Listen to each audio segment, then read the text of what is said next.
మేఘాల్లో సన్నాయి రాగం మోగింది, మేళాలు తాళాలు వినరండి. సిరికి శ్రీహరికి కళ్యాణం కానుంది, శ్రీరస్తు శుభమస్తు అనరండి.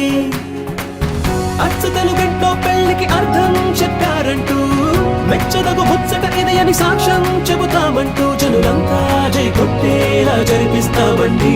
అందాల కుంద